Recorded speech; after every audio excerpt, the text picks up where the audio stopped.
Let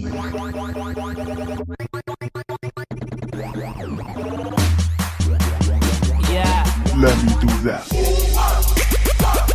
Sudah menerima ya, kita sudah dibaptis.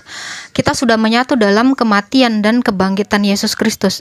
Kita itu secara mistis atau secara misteri kita itu menerima Roh Kudus.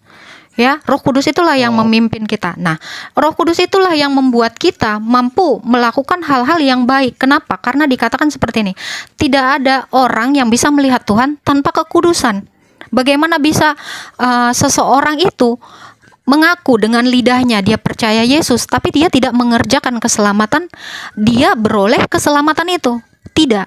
Karena Yesus itu memberikan dengan kematiannya di kayu salib dan kebangkitannya, dia itu memberikan arabon kepada kita. Dia memberikan DP. Bentar ya, ini ada ayatnya. Sampai keselamatan itu benar-benar kita terima seutuhnya. Ini kamu boleh ya buka ya ayatnya ya. Efesus, bentar saya lihat dulu ya.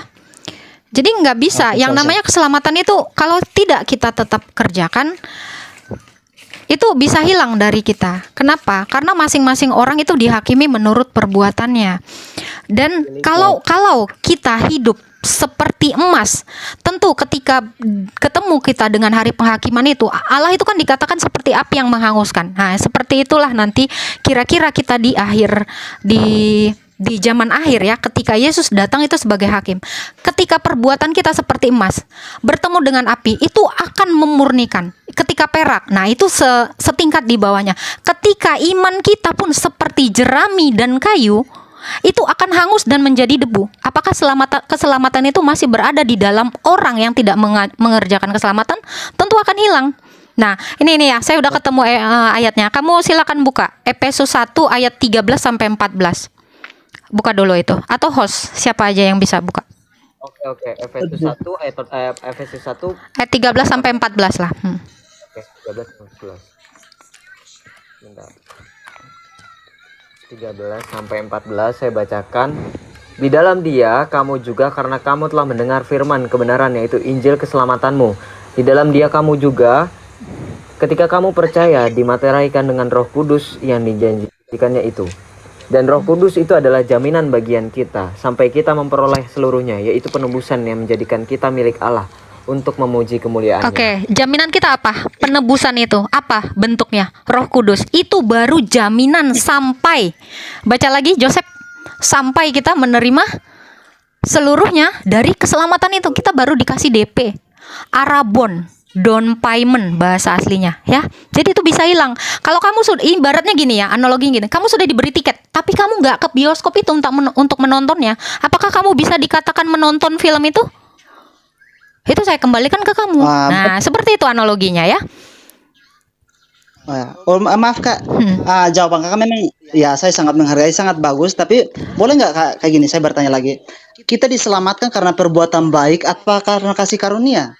Kasih karunia, dan iman kita itu adalah sebagai tangan yang menerima kasih karunia itu. Iya Kak, soalnya coba mungkin Kakak coba jelaskan saya di Efesus pasal 2 ayat 8 sampai 9 Kak. Kalau Kakak bilang perbuatan baik, kalau Kakak meninjau keselamatan karena perbuatan baik kita, coba Kakak dijelaskan di nanti saya nggak mau lari ke sana dulu. Coba Joseph baca lagi yang itu tadi. Efesus 1 ayat 13 sampai 14-nya itu. Ini kita ini cara membaca sih, dari cara membaca aja biar kita memahami penebusan itu apa. Nah, itu tadi di situ loh. Coba kalau kita simak sama-sama ya, pelan-pelan bacanya. Silakan host. Oke, Efesus 1 ayat 13. Di dalam Dia kamu juga, karena kamu telah mendengar firman kebenaran, yaitu Injil keselamatanmu. Di dalam Dia kamu juga, ketika kamu percaya, dimateraikan dengan Roh Kudus yang dijanjikannya itu. Ayat ke-14. Dan Roh Kudus itu adalah jaminan bagian kita sampai kita memperoleh seluruhnya, yaitu penebusan yang menjadikan kita milik Allah untuk memuji kemuliaan-Nya. Nah, kita itu baru dikasih jaminan, kita itu sudah dimateraikan dengan Roh Kudus. Roh Kudus ini bagaimana bisa ada di dalam diturunkan atau dicurahkan kepada Yesus ketika Dia belum ditinggikan? Kan seperti itu. Jadi makanya dikatakan penebusan Dia. Kita ini baru menerima DP-nya doang, ibarat kata itu tiketnya doang. Lah kalau kamu nggak mengerjakan keselamatan, Bagaimana bisa kamu bisa dikatakan memperoleh keseluruhannya? Ibarat kamu gini ya, itu kan udah dikasih DP nih sama Yesus nih. Kamu ibaratnya menyicil motor, kamu udah dikasih DP. Kalau nggak kamu selesaikan cicilannya, bisakah kamu memiliki motor itu? Keselamatan itu adalah motor itulah. Misalnya, ini nih saya analogikan begitu. Bagaimana bisa kamu sudah dijamin oleh kematian dan kebangkitannya Yesus berupa Roh Kudus, tetapi kamu tidak menyelesaikan pembayaran seluruhnya? Itu loh maksud dari ayat tadi itu. Jadi nggak usah lagi diputer-puter tanya bahwa ayat ini, nah itu aja kita renungkan sama-sama gitu. Yesus itu bukan mau menebus dosa perbuatan kamu di kayu salib. Bentar, Yesus itu bukan mau nebus dosa perbuatan kamu karena kamu ngelirik-ngelirik cewek. Bukan itu. Makna Yesus di salib itu bukan gitu. Makna penebusan yang dia lakukan itu ya. Ya, jadi Kak, kalau mohon maaf ya Kak. Kalau seandainya Kakak mengerti arti pemeteraian, itu sesuatu hal yang tidak bisa diganggu gugat sebagai tanda kepemilikan. Kalau bagi saya untuk memahami kata pemeteraian itu, nah karena apa? Kalau Kakak meninjau kata keselamatan bisa hilang dalam diri orang percaya karena perbuatan baik manusia. Makanya tadi saya bilang, coba Kakak jelaskan saya itu loh Kak, di Efesus pasal 2 ayat 8 sampai 9 itu. Paulus sudah terang-terang bahwa jangan seseorang memegahkan diri karena perbuatan baiknya dia, karena semua itu adalah kasih karunia. Nah, karena apa? Bagi saya kalau perbuatan baik yang menyelamatkan kita, ngapain Yesus datang ke dunia? Nah, karena bagi saya seseorang sebelum dia percaya, Allah telah memilih dia. Di dalam Roma ayat 8 ayat 29 sampai 3, mereka itu juga. Bahkan pun diulang di dalam Efesus pasal 1 ayat 4 itu Kak. Mereka itu juga telah dipilih, ditentukan sebelum dunia dijadikan. Sehingga ayat yang diklaimnya itu sesuai di ayat di pasal 1 ayat yang ke-13, telah dimeteraikan dengan Roh Kudus sebagai tanda kepemilikan. Kalau bagi saya seperti itu Kak. Ya, kamu lihat di dalam Yakobus pasal 2 ayat 17 sampai 18. Demikian juga halnya dengan iman. Jika iman itu tidak disertai perbuatan, maka iman itu pada hakikatnya adalah mati. Maka saya tekankan ketika kamu menjadi Kristen, baik kamu Protestan, Ortodok atau Katolik, saya menghargai dengan aliranmu, brother. Ya, saya tidak membahas denom di sini. Ya, tadi dikatakan oleh Kak Agatha tepat. Ya, keselamatan itu bisa hilang sesuai dengan Efesus tadi, ya. Nah, makanya yang ditekankan itu bukan hanya perbuatan, jangan menangkap seperti itu, tetapi juga kalau kamu percaya, tetapi kamu tidak mengerjakan. Maka di dalam Filipi pasal 2, tadi saya baca ya. Bentar. Filipi pasal 2 itu di dalam ayat ke-12 sampai 18 itu tetaplah kerjakan keselamatanmu. Ya, di dalam ayat ke-12 itu jelas. Hai saudara-saudaraku yang kekasih, kamu senantiasa taat, karena itu tetaplah kerjakan keselamatanmu dengan takut dan gentar. Ya, artinya apa? Itu sesuai dengan surat Yakobus pasal 2 ayat 17 sampai 18, iman tanpa perbuatan itu mati. Kalau orang percaya tetapi tidak mengerjakan, ya keselamatan yang telah diberikan, tidak merespon apa yang sudah diberikan, keselamatan itu datang dari Tuhan kita Yesus Kristus. Ya, maka hakikatnya dia mati. Itu Yakobus pasal 2 ayat 17 sampai 18 berkata seperti itu. Di dalam Filipi pasal 2 ayat 12 sampai 18 berkata seperti itu. Tetaplah kerjakan keselamatanmu kok. Ya. Saya tidak membawa denom aliran saudara, saya menghargai kepercayaanmu ya, tetapi saya katakan ya setuju ya. Begitu ya, seperti itu ya. Brother diserang. Berarti kayak gini Kak, mohon maaf ya. Boleh Kak, bisa nggak kita berkata bahwa perbuatan baik bisa mempertahankan keselamatan, apalagi memperoleh keselamatan? Bisa tidak? Bro, kamu tuh salah. Harusnya keselamatan itu diperoleh dari mana? Harusnya kamu begitu pertanyaannya. Iya, saya tahu karena nggak mungkin Allah tidak konsisten dalam pemilihan Allah itu loh. Makanya tadi kenapa saya bongkar-bongkar di dalam kitab Roma maupun kitab Ibrani maupun kitab Efesus. Karena tidak mungkin Paulus tidak konsisten dalam teks itu Kak. Nah, Oke. Kamu udah bongkar kitab Ibrani? Sudah baca belum yang 12 ayat 14-nya? Silakan dibaca. Kak, tanpa kalau kita baca itu kalau kita mengerti. Kamu aja host yang baca Ibrani 12 ayat 14 ya. Oke, Ibrani ayat pasal 12 ayat 14 bentar. Sabar.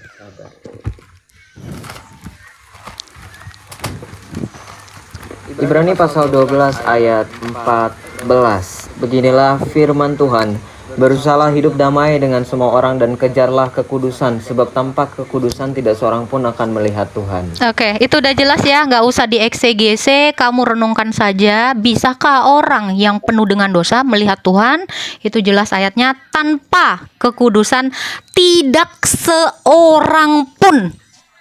Tidak seorang pun. Berartinya nggak ada seorang pun yang bisa melihat Tuhan tanpa kekudusan. Itu saya nggak mau tanggepin lagi karena ayat sudah banyak sekali saya kasih. Silakan kamu renungkan sendiri. Bisakah orang mengatakan dirinya percaya kepada Yesus? Itu di Matius 7 juga dikatakan. Bukan orang-orang yang berseru kepadaku yang memanggil nama Tuhan, Tuhan yang akan selamat, tetapi dia yang taat. Itu udah nggak ada, udah clear banget. Itu untuk siapa? Untuk siapa menurut Ayat kamu? itu bukan untuk gereja.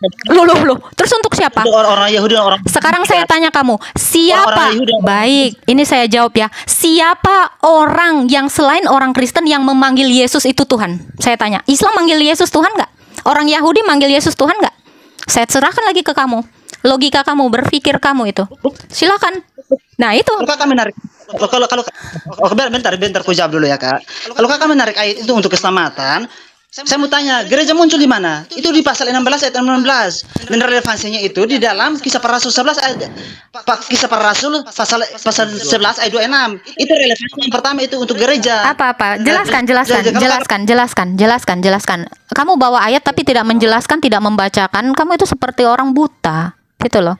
Kamu dari tadi saya udah beri banyak ayat, kamu cuman mau membantah di sini. Ya silakan, kalau menurut kehendak kamu bahwa kamu sudah dimateraikan, terus kamu berharap kamu selamat, mau apapun ceritamu, kamu menolak yang dikatakan taat dan kerjakan keselamatan, tidak ada seorang pun yang melihat Tuhan tanpa kekudusan, kamu mau menolak itu terserah kepada kamu. Saya tidak mau berbantah-bantahan dengan kamu. Kalau kamu benar-benar percaya kepada Yesus, di Matius 7 itu tadi sudah dikatakan, bukan orang yang berseru kepadaku Tuhan, Tuhan, yang bernubuat atas namaku Tuhan, Tuhan yang akan masuk dalam kerajaan surga.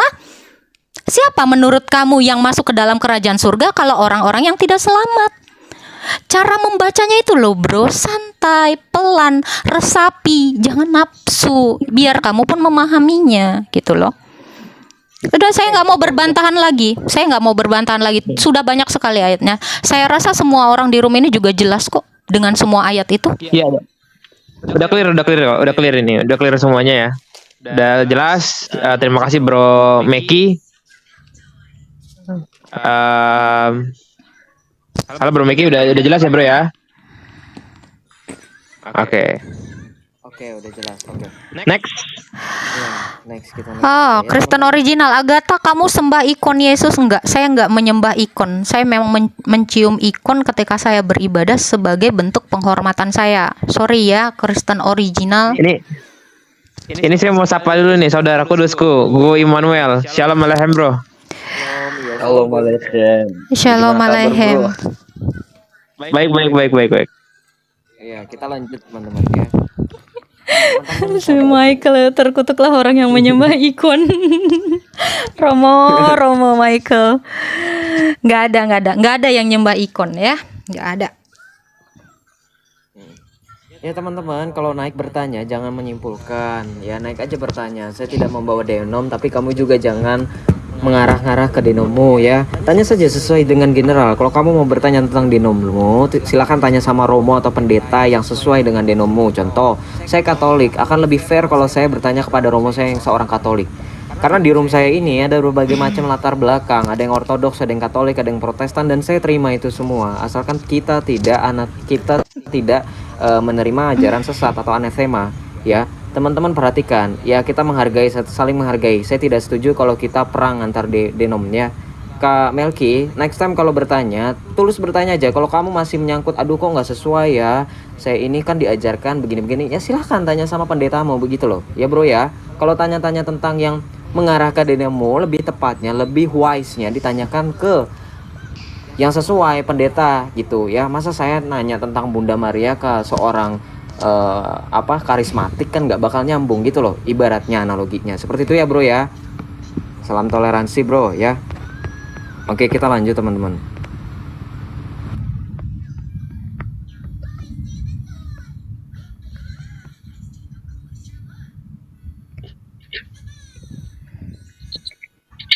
Wih, ada Kak Baren. Silakan Baren. Baran, siapa ini? Kayak turunin dulu, nanti belum ada persiapan tanya tadi Oh, mau dengerin. oh iya, nggak apa-apa. Oke, thank you Kak Sultan Aldebaran Danai.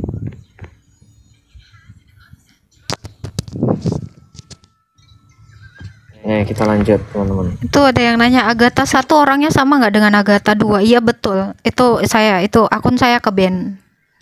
Ya, follow ya. Aku Agatha 1, Agatha 2, Agatha 3, Agatha 4 itu akun saya, akun yang sama. Mukanya masih sama dengan saya kok. Ya, selamat malam. Malam Bro Marshall. Salam. Malam semua host sama guest. Selamat malam untuk Marshall. Saya cuma mau nanya karena saya sering banget lihat Mbak Mikana yang cantik ini, sering banget lihat untuk kerudungnya, motivasinya apa ya Mbak? Oke, mungkin nanti dijawab Kak Mikana. Sebentar saya tanyakan dulu. Ya izin. Kak Abi Marshall ini dari mana? Gimana? Keyakinan Kak Abi Marshall apa kalau boleh tahu? Saya Muslim. Dan ini sekedar pertanyaan simpel ya. Oke. Silakan Kak Mikana mungkin mau menjawab. Oke, jadi kenapa saya pakai kerudung? Yang pertama karena Alkitab saya mengajarkan seorang perempuan yang berdoa, bernubuat atau memuliakan, memuji Tuhan Yesus Kristus hendaklah menudungi kepalanya, dan itulah yang saya lakukan. Terima kasih. Oke, clear. Clear Oke, ya. baik Mantap. gitu aja. Terima kasih. Makasih kembali. Tuhan Yesus mengasihimu, saudaraku. Terima kasih. Thank you Kak Abi Marshall ya. Oke. Mana Safa Penasaran biar dia. Iya penasaran. Biar tak jelasin, kasihan tuh hostnya. Kenapa Safa? Silakan request naik. Tidak ada namamu di sini. Safa silakan request naik. Iya. Nggak apa-apa. Oke, lanjut ya teman-teman. Kak Agatha ditanya tuh sama si Lavia, katanya Agatha kok pakai kerudung. Saya kan nggak open cam. Saya nggak open cam, dan kalau saya beribadah saya pakai kerudung. Itu boleh dicek kok. Ada. Iya, saya setiap beribadah dan setiap sholat 7 waktu itu saya ini menggunakan kerudung ya. Safa, kamu mau saya jambak atau kamu mau request sendiri? Safa, kamu mau saya jambak atau kamu mau request sendiri? Silakan, lebih tahu alamat mana. Kalau Bro Immanuel ini episkop dia nih. Sering sholat dia 7 waktu. Anjir, metropolitan. Metropolitan. Ya, lanjut. Oke. Halo, selamat malam. Ya, Haleluya. Malam. Malam Bang. Haleluya. Itu namanya loh. Mau bertanya boleh? Namanya. Boleh bertanya? Boleh.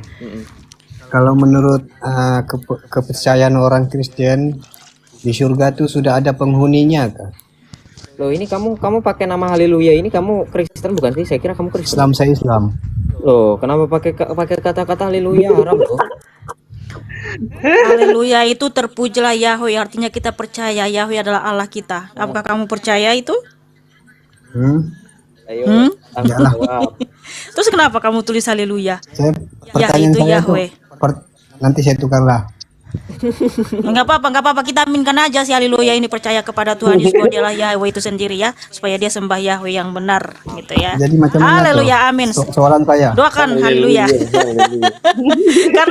karena itu adalah doa. Jadi dia tulis di sini haleluya ya. Oke. Wow, haleluya. Jawabannya Yohanes 3 ayat 13. Itu silakan dibaca. Maksudnya kalau sudah meninggal, orang yang percaya Yesus tuh sudah masuk surga. Belum. Jawabannya Yohanes 3 ayat 13. Silakan host atau siapapun yang sudah berada, yang orang-orang yang sudah meninggal, yang orang-orang kudus itu berada di Firdaus atau pangkuan Abraham ya. Itu di Lukas juga ada. Ini kita buka dulu aja Yohanes 3 ayat 13. Bentar. Belum. Itu baru berandanya. Belum ada yang seorang pun di surga karena belum ada penghakiman, Bro. Host baca dulu host, tolong punten. Yohanes 3 ayat 13. Oke, Yohanes pasal 3 ayat 13, beginilah firman Tuhan, tidak ada seorang pun yang telah naik ke sorga selain daripada Dia yang telah turun dari sorga, yaitu Anak Manusia. Oke, that's it jawabannya. Clear ya? Oke, terima kasih. Iya, seperti itu. Oke. Ya, turun. Thank you, Kak. Haleluya. Jahat banget lu Rafa. Turun. Next gitu. Ya, lanjut. Kenapa itu? Tapi kok banyak Bro yang... Joseph suaranya kurang kenceng, bro. Kenapa? Kenapa? Suaranya kurang kenceng. Loh, beneran. Tes suaraku kenceng nggak? Kedengeran nggak? Aman sih, tapi agak kecil sedikit ya, wajar, minoritas. Nggak gitu juga Kak Agatha. Iya. Kenapa? Apalagi ortodok ya, udah minoritas di bawah minoritas lagi. Parah itu mah. Udah jangan ngomong-ngomong denominasi ya. GOI. Halo semua. Anjay. Salam kenal. Iya, Salam kenal tulang. Silakan. Dari tadi saya nyimak grup ini room ini. Kalau aku ya lebih bagus kita kasih tema gitu. Kita kasih tema aja, tema apa yang kita mau bahas. Itu bro, udah ada begini tuh kan bro, pas nutupi kayak apa ya? muka bro itu. Yesus Tuhan tanya saya, itu udah jelas. Oh, kalau Yesus Tuhan ya sudah pasti Yesus Tuhan lah. Kalau Yesus Tuhan sudah pasti gitu. Tapi di sini nggak ada Muslim ya yang naik ya. Lebih enak kalau ada Muslim bisa, bukan kita menyerang tapi bisa kita saling. Hostnya itu Muslim bro. Berbagi ilmu. Hostnya itu Muslim loh. Tanya aja. Hostnya Muslim. Saya sudah lama saya ikuti Mbak Mika ini sudah lama, jadi saya sudah tahu dia Muslim atau Muslim. Kalau aku sih Muslim ya, iya memang kita semua Muslim, karena arti Muslim adalah orang yang taat kepada Allah, betul enggak? Berserah. Tuhan. Betul. Muslim itu artinya iya, berserah betul, kepada Tuhan Yesus Kristus. Iya betul. Iyalah, Yesus kan Tuhan. Iya, Betul kita kan? semua di sini berserah kepada Tuhan Yesus Kristus ya. Iya betul. Iya benar. Berarti kita darah Muslim. Begitu. Karena Muslim Ingat, dan hanya Islam itu harus beda loh. berserah kepada Tuhan Yesus Kristus. Makanya si Joseph ini datang, dia berserah kepada Tuhan Yesus. Ini hidupku Tuhan Yesus, pakailah aku sebagai alatmu. Itu Joseph berserah dia. Amin. Haleluya. Betul. Gitu. Ya, Jadi ngikut bagus katanya. kalau ada. Itu dibilang Iya ya. lah. Berserah ke Yesus ya iyalah. Kita berserah ke Yesus itu memang adalah Allah itu sendiri. Amin. Alkitab itu sudah benar-benar sudah menjelaskan itu dari A sampai Z bahwa Yesus adalah Tuhan, Allah itu sendiri. Gitu Amin, loh. amin, haleluya. Mau apa lagi? Gitu loh. Oke, thank you Pak Dante. Gini Pak Dante, sebenarnya kita saya agak sedikit, kita nggak menyerang di sini ya, tidak ada terang menyerang, kita nggak lagi perang ya. Masa kita enggak tahu. Saya karena pakai kerudung, perang tuh pakai baju tempur. Kita nggak ada serang menyerang, kita tanya jawab Alkitab. Gini loh. Gini loh. Iya, betul. Gini loh, kalau masalah kerudung itu tergantung dari pribadinya kita gitu loh. Dalam agama Kristen pun nggak mewajibkan kita nggak pakai kerudung, betul nggak? Wajib nggak kita nggak pakai kerudung, nggak kan? Tergantung. 1 Korintus 11 bro, baca aja bro. 1 Korintus 11. Bentar. Karena kerudung ini fashion, bukan kewajiban. Kerudung itu diwajibkan, bro. Jangan gitu bro. 1 Korintus 11 itu jelas ayat 1 sampai 16. Itu ya. Coba baca. Silakan host. Coba bacakan ayatnya itu. Silakan Makanya host. perempuan Kristen mulai hari ini pakai kerudung semua kalau berdoa. Baca yang lengkap, jangan cuma atasnya. Iya. Tapi ingat, Silakan. Kristen mulai sejak abad pertama Iya. udah pakai kerudung ya. Kita Coba bukan baca. ikut agama lain. Iya, betul. Apakah dengan pakai kerudung kita otomatis sudah masuk surga? Gitu loh. Tidak. Apakah kita dengan pakai kerudung kita sudah itulah. Ini bentar ya. Itu bukan kewajiban. Bentar, saya nggak mau Iya. menjawab dari perspektif Iya. saya mau menjawab dari perspektif Alkitab ya. Nih ya, saya bacakan ayat 16-nya. Nanti kamu bisa baca dari ayat 1 nih. Jadilah pengikutku. Nih, ayat yang 1 nih. Ini Rasul Paulus loh. Jadilah pengikutku sama seperti aku juga menjadi pengikut Kristus. Nanti kamu bisa baca ayat 2-nya dan poinnya di ayat 16 dikatakan seperti ini. Tetapi jika ada orang yang mau membantah, oke ya. Tetapi jika ada orang yang mau membantah, kami maupun jemaat-jemaat Allah atau gereja ya dikatakan di sini ya. Kami maupun gereja Allah tidak mempunyai kebiasaan demikian ya. Kalau Anda tidak mau menggunakan kerudung, silakan cukur rambut Anda. Kalau Anda mengira itu suatu penghinaan bahwa Anda sebagai perempuan mencukur rambut Anda, silakan menggunakan kerudung. Kenapa? Karena di ayat 16-nya dikatakan, jika ada orang yang mau membantah, kami maupun gereja Allah itu tidak mempunyai kebiasaan demikian. Silakan ya, saya kembalikan ke orangnya. Saya tidak menjawab dengan perspektif saya dari tadi. Saya menjawab dengan perspektif Alkitab. Saya dari tadi nggak pernah bawa dalil ya, bro ya. Silakan itu ya. Oke, saya rasa itu sudah cukup jelas. Ya, Bang. jadi di sini sudah jelas ya, diperintahkan perempuan itu harus memakai kerudung. Jadi pakai gitu ya. Karena di sini tujuan kita memakai kerudung itu bukan untuk fashion, gunanya untuk berdoa. Jadi kegunaan Kristen itu memakai kerudung jelas. Karena rambut bukan aurat. Ya, tetapi untuk berdoa. Jika kita berdoa, hendaklah memakai kerudung, menudungi kepala ya. Betul. Itu Jelas ya sebagai di situ ya. ayat 10-nya itu. Sebab itu perempuan harus memakai tanda wibawa itu di kepalanya oleh karena para malaikat. Jadi itu ya sebagai tanda wibawa. Ya. Jadi perempuan itu menghargai atau menghormati laki-laki.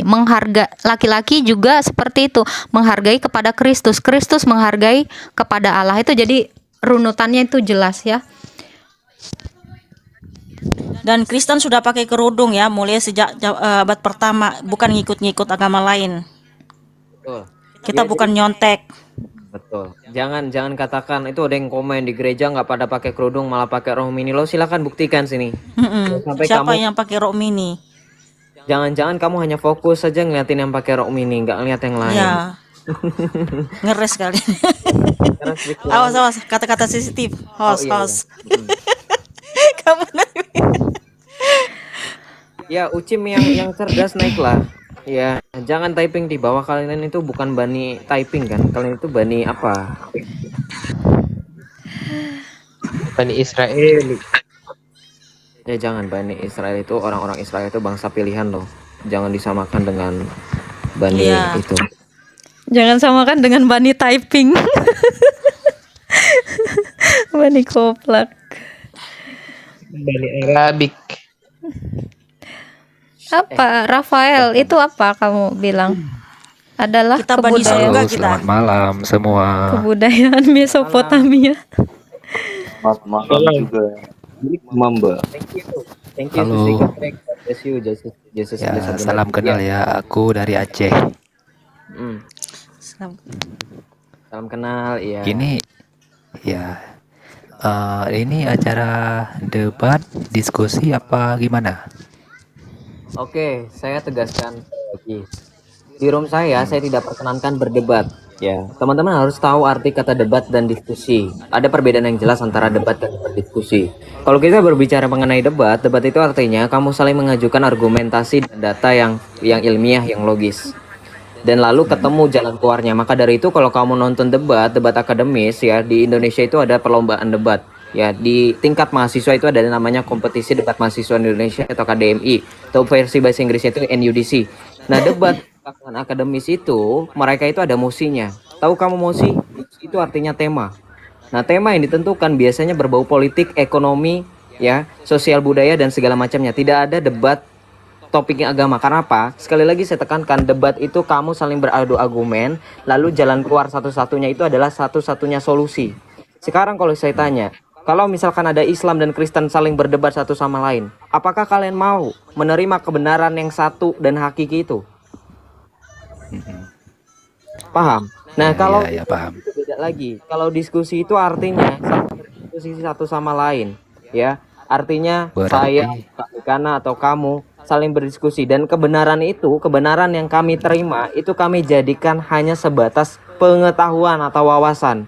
Tidak dijadikan prinsip, tidak dijadikan artinya ketetapan atau keputusan dalam hidup kami. Makanya dalam diskusi itu, ya, kebenaran itu tidak bersifat tetap, ya. Artinya kebenaran itu tidak harus diterima oleh semua orang. Seperti itu singkatnya. Silakan. Ya, berarti di sini boleh tanya jawab ya?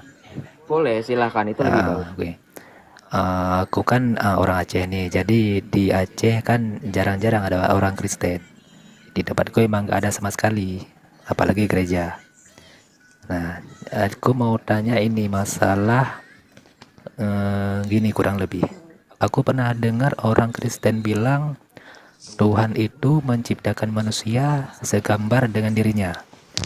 Yang jadi pertanyaan, segambar dengan manusia maksudnya yang laki-laki apa yang perempuan? Itu aja. Saya luruskan dulu sedikit, nanti teman-teman saya jawab ya, boleh ya? Saya luruskan, brother. Ketika kamu berbicara mengenai Tuhan, ya, Tuhan itu beyond gender. Beyond gender itu teman-teman artinya di atas gender. Ya, contoh ketika kita berbicara dari sudut perspektif kekristenan, kenapa akhirnya pertanyaan itu sempat muncul di pikiran saya waktu masih saya itu umur 14 tahun. Kenapa harus Allah itu berinkarnasi dalam wujud laki-laki? Kenapa dia tidak perempuan? Nah, pertanyaan itu akan terjawab seandainya kamu tahu bahwa penggambaran kekuasaan itu, ya, lebih tepat digambarkan kepada laki-laki. Tentu itu ada beberapa alasannya. Ya, contoh di kitab Kejadian, pada saat Allah itu menciptakan manusia pertama itu siapa? Adam. Ya. Dan kalau misalkan kita lihat dari sudut pandang agamamu, misalnya, saya izin ya kupas sedikit, bukan artinya saya menafsirkan secara bebas, tidak. Contoh kita berbicara mengenai perspektif agamamu, ya, Allah itu digambarkan dengan seorang laki-laki. Di mana saya tahu? Kamu tahu doa Allahumma antas salam? Oh ya, pernah dengar. Assalamu minkas salam. Kamu tahu arti anta artinya apa? Enggak sih. Anta itu artinya kata ganti kamu, laki-laki, ya. Makanya kalau misalkan dalam konteks keislaman, Allah itu digambarkan ketika menyebut Allah itu inna huwa, ya, inna huwa artinya apa? Itu penyebutan untuk kata ganti laki-laki. Anta juga sama, makanya dalam doa itu salah satu contoh aja nih ya teman-teman ya, Allahumma antas salam, itu artinya kata ganti laki-laki. Bukan berarti artinya Tuhan itu harus laki-laki, tidak. Saya katakan sekali lagi, Tuhan beyond gender. Tidak bisa diklasifikasikan gendernya apa-apa ya. Kalau kamu berbicara dalam sudut perspektif agama Kristen, karena Tuhan kami itu nuzul ke dalam dunia dalam rupa Yesus Kristus, dia adalah laki-laki, itu karena ada makna di balik itu semua. Sama seperti ketuhananmu. Di dalam Islam Allah itu digambarkan dengan kata ganti anta. Tadi doa yang saya katakan itu kamu semua pasti tahu. Allahumma antas salam. Itu kata ganti laki-laki. Seperti itu. Nah, untuk menjawab pertanyaan tadi ya, mengenai penciptaan manusia itu digambarkan serupa dan segambar dengan Tuhan, itu bagaimana? Nah, silakan teman-teman mau menjawab, mungkin Kak Mikana, Kak Agatha, atau Go Emmanuel, atau Bro Rafa, silakan, tafadhol.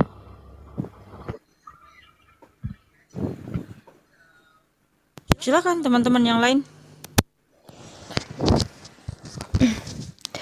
Gimana nih? Oke, itu di Kejadian 1 ayat 26 ya. Itu dikatakan, baiklah kita menjadikan manusia, bukan manusia-manusia. Yang diciptakan itu hanya satu, laki-laki, manusia, menurut gambar dan rupa kita. Jadi kalau kamu bertanya kenapa nggak kayak perempuan? Perempuan itu, dia itu diambil dari sisi Adam ketika dia tidur. Oh ya, berarti yang diciptakan dari debu tanah itu, lalu ditiupkan nafas Allah itu hanya Adam. Allah itu menciptakan satu, tetapi Inilah makanya manusia itu dikatakan adalah unit dari Tritunggal. Berarti tidak diciptakan dua sekaligus gendernya, gitu ya maksudnya. Tidak, karena gini ya, ini saya jelaskan. Yang diciptakan adalah manusia. Manusia ini dikatakan menurut gambar dan rupa kita. Makanya manusia ini dikatakan unit Tritunggal. Di dalam kekristenan dikatakan seperti ini. Jika laki-laki dan perempuan bersatu, mereka tidak lagi dua, melainkan satu tubuh. Kenapa? Karena seperti itu juga saat Tuhan menciptakan manusia itu yang diciptakan hanya Adam. Lalu Hawa itu diambil dari sisi atau dari rusuknya Adam ketika dia tidur nih ya, di ayat Kejadian 2 ayat 21. Lalu Tuhan Allah membuat manusia itu tidur nyenyak. Ketika tidur, Tuhan Allah mengambil salah satu rusuk daripadanya, ini atau sisi ya. Lalu menutupnya tempat itu dengan daging, dan inilah rusuk dari rusukku, dan inilah tulang dari tulangku dan daging dari dagingku. Jadi Allah itu menciptakan manusia itu hanya satu. Ketika perempuan dan laki-laki menikah, itu mereka tidak lagi dua, tetapi satu dalam jalinan kasih. Seperti itulah juga Allah Tritunggal itu, dalam satu kesatuan. Firman dan rohnya itu satu dalam satu kesatuan. Makanya Allah kami juga disebut kasih. Seperti itu ya. Kurang lebih ya, kurang lebih. Jadi yang diciptakan itu bukan dua manusia, tetapi satu manusia. Iya, jadi perempuan itu diambil dari laki-lakinya. Ya, dari sisi atau rusuk laki-laki itu. Oke. Waktu kan tadi bilangnya baiklah kita akan, gimana isi ayatnya? Ya, Coba. baiklah kita Aku menjadikan nggak bisa manusia hafal. menurut gambar dan rupa Ya. kita. Itu waktu itu dia berkata dengan siapa? Itu Allah berbicara dengan firman-Nya, karena Allah kami adalah Allah Tritunggal. Ada kejamakan di dalam ketunggalannya. Nah, ini ya, berfirmanlah Allah, baiklah kita ini adalah Bapa dengan firman dan juga dengan rohnya. 3 hipostasis atau 3 realitas dalam satu hakikat. Makanya di ayat yang ke-27-nya dikatakan, maka Allah menciptakan manusia itu menurut gambarnya. Kata orang ketiga tunggalnya, bukan menurut gambar mereka. Inilah ketritunggalan itu sudah ada sejak di Kejadian. Itulah Allah kami. Ya. Oke lah, makasihlah jawabannya. Satu lagi ya. Kalau dalam ajaran Kristen itu ada nggak istilah aurat? Aurat kok ajaran sih? Aurat itu kan kemaluan untuk ini. Iya, kan tiap-tiap agama kan pasti ada aturannya. Ada.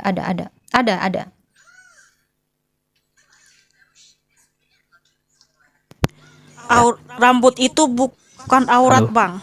Aurat itu hal yang sensitif. Di dalam iman Kristen, rambut bukan aurat, kepala bukan aurat.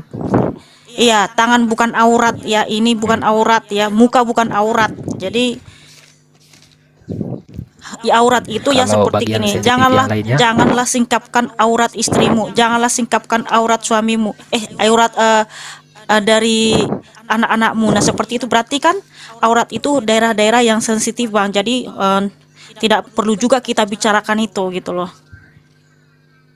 Tapi ada nggak istilah aurat dalam kitab Kristen?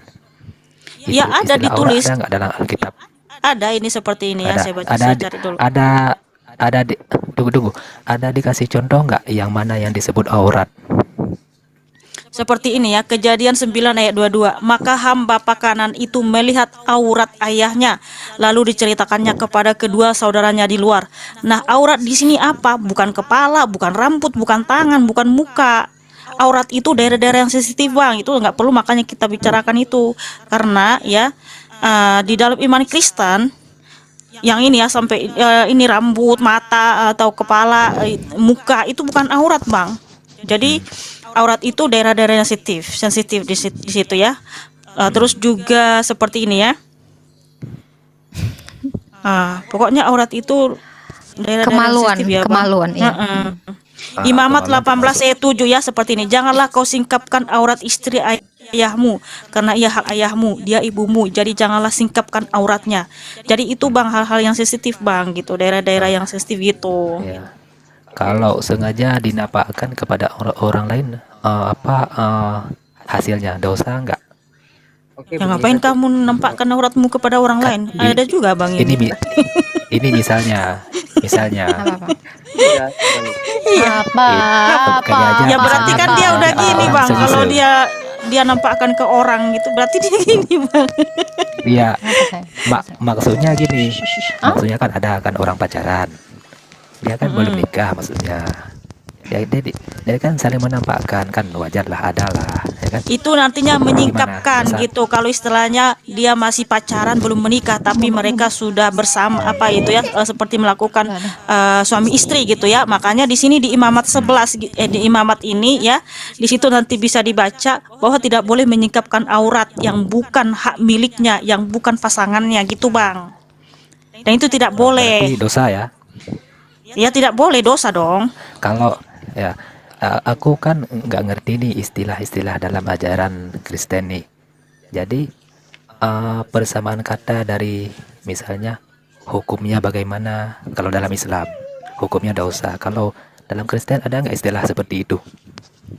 Bang, keselamatan kita tidak dipengaruhi oleh bagaimana cara kita berpakaian.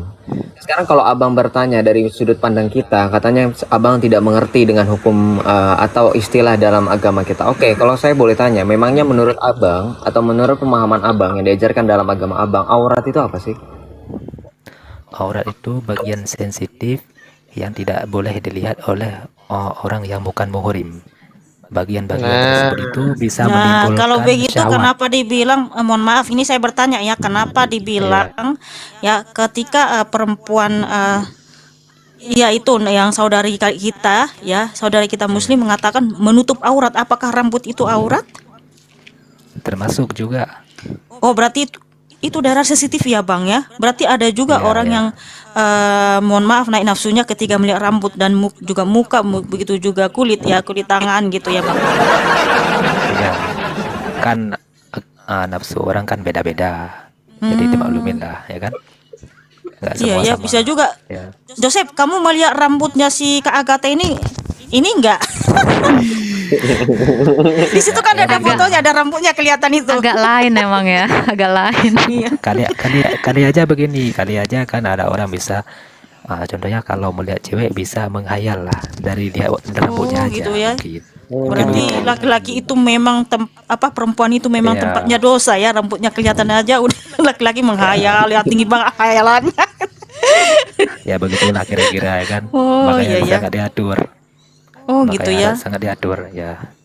Berarti rambut aurat, muka aurat, nggak boleh ditunjukin nama orangnya. Padahal senyum itu kan Kalau- ibadah. kalau Gimana bang? muka- Mohon maaf bang, kan senyum itu kan ibadah. Terus kalau kita mau senyum, kalau ditutupi mukanya, gimana orang melihatnya bang? Tapi kalau muka yang aku tahu sih masih banyak perdebatan. Soalnya kan waktu sholat kan tidak dianjurkan menutup muka. Begitu. Iya ya. Halo? Oke lah kalau itu iman abang bahwa rambut itu Putus-putus. aurat, ya sudahlah ya kan. Itu kan iman saudara. Maaf. Iya Putus-putus. bener Maaf ya. Di sini putus-putus nih. Putus-putus apa Maaf, memang putus-putus nih. Nggak pas kan? Beneran nih. Oke lah bang, boleh mama, makasih saudaraku ya. Ya, ini loh Ya, tahan diri loh ketika melihat rambut perempuan ya, Aku tahan kan- diri bang, tahan Ya. diri ya. Ya iyalah, wajar lah. Saran aja Pak, beli kacamata kuda ya. Kan sarangnya. Iya. Kacamata Wajar lah, Yahudi Kak laki-laki Agatha. kan sarangnya syahwat. Kacamata Yahudi itu kayak gimana tuh? Iya, Laki-laki perempuan kan berarti sarang syahwat. oh laki-laki sarang syahwat, perempuan sarang dosa gitu ya. Karena ketika rambutnya kelihatan aja. Begitulah kira-kira. Kalau Oh, kalau gitu ya. kalau Makanya sarang saling juga. sarang semut itu apa Pak? Kalau sarang semut itu kebaluan. Itu kue loh Pak, kue itu sarang semut. Inilah, iya Pak. Sebenarnya masih banyak sih yang pengen aku tanya, cuma aku belum persiapkan tadi. Cuma Ya tiba-tiba udah aja Pak, masuk. persiapkan dulu, kita 2 hari 2 malam kok di sini, santai. Iya ya.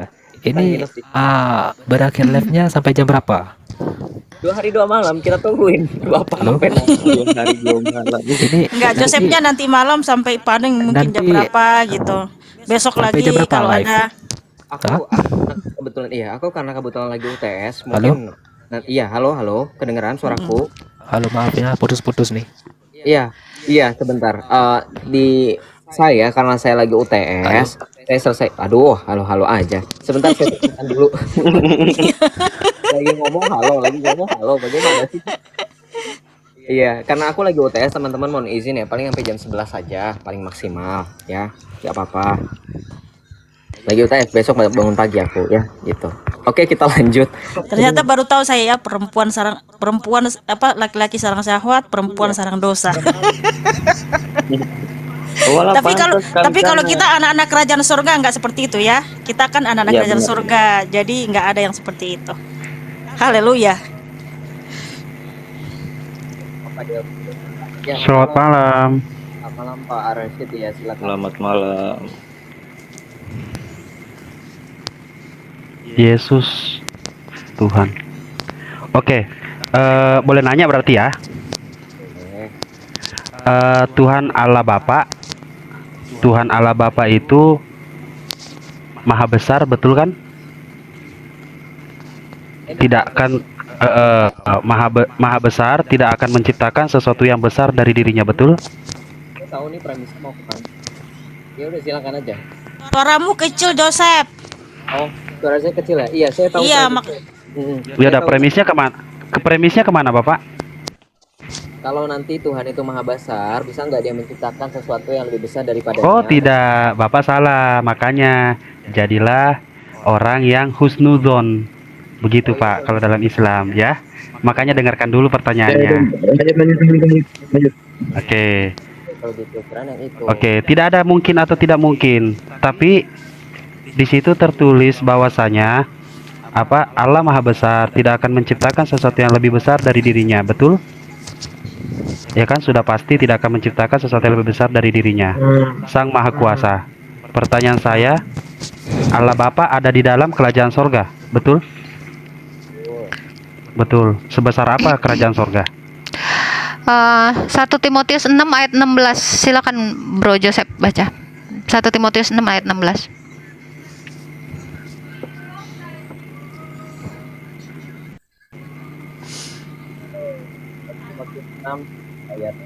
Suaramu nggak ada, Joseph. Sorry, kamu nggak kenceng suaranya, coba. Ya. Jadi berapa? 1 Timotius berapa? 1 Timotius 6 ayat 16. Ya, 1 Timotius 6 ayat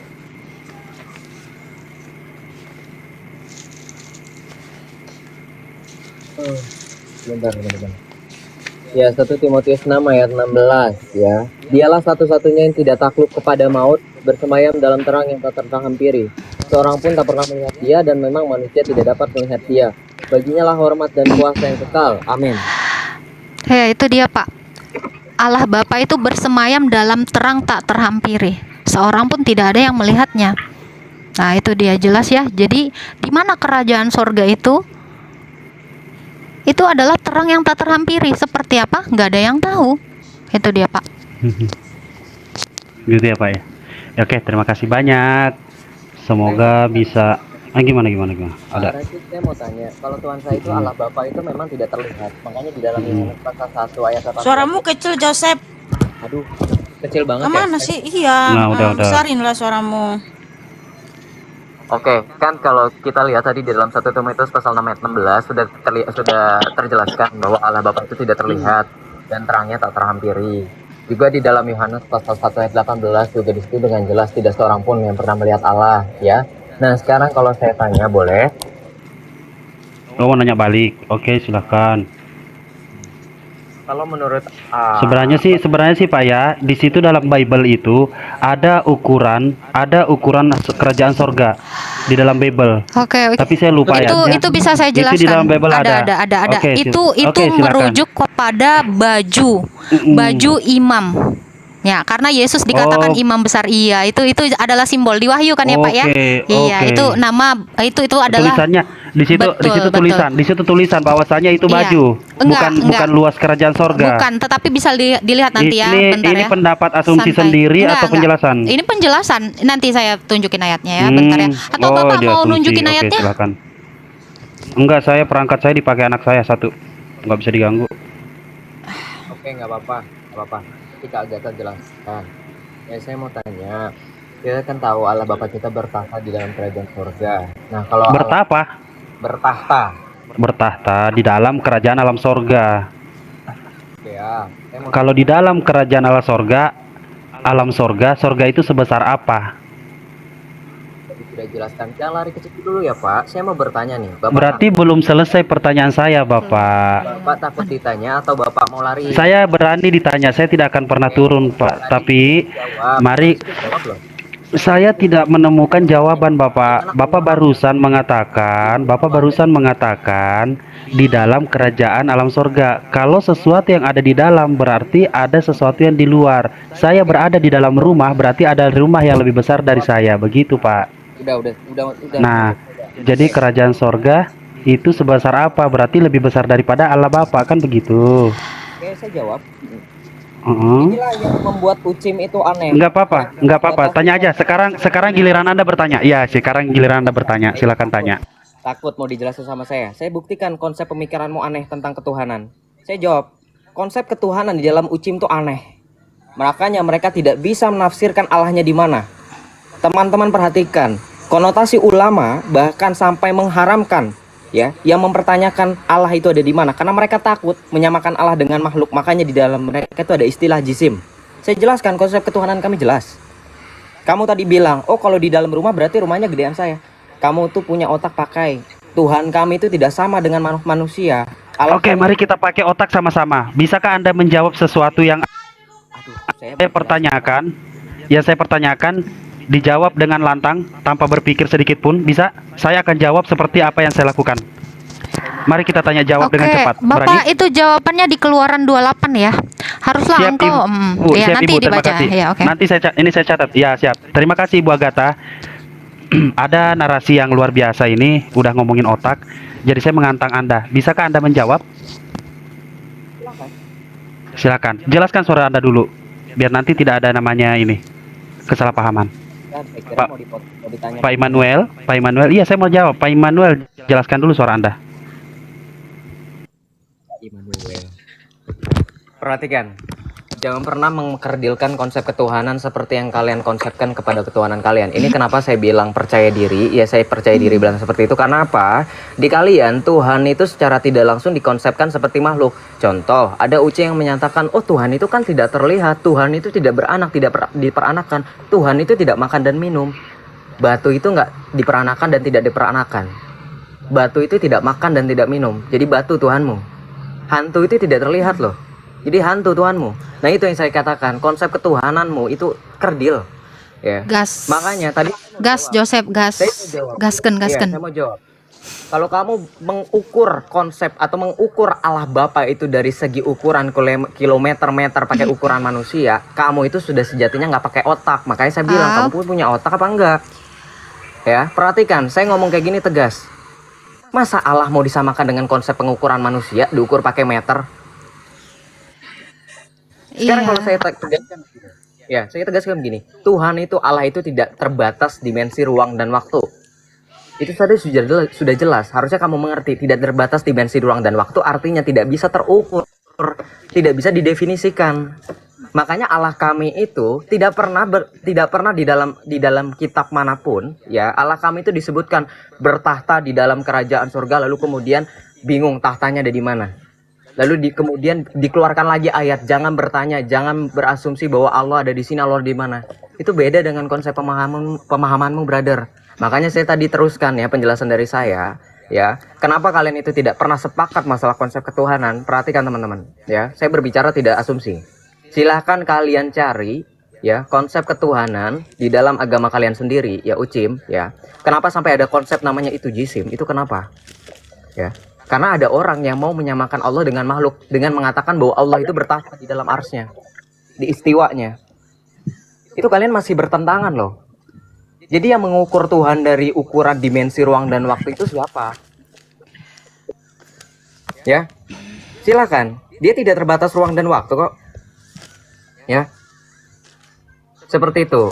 Ya, jangan. Aduh, otaknya kok. Makanya saya bilang tadi otaknya nggak jalan tuh karena itu.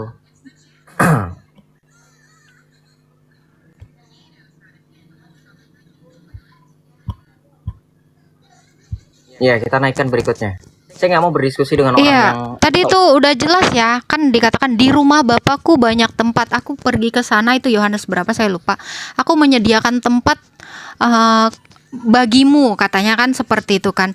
Lalu di mana rumah Bapa itu? Itu tadi 1 Yohanes 6 ayat 16, bersemayam dalam terang tak terhampiri. Seorang pun tidak ada yang melihatnya. Itulah Allahnya orang Kristen itu nggak terlihat sampai kapanpun.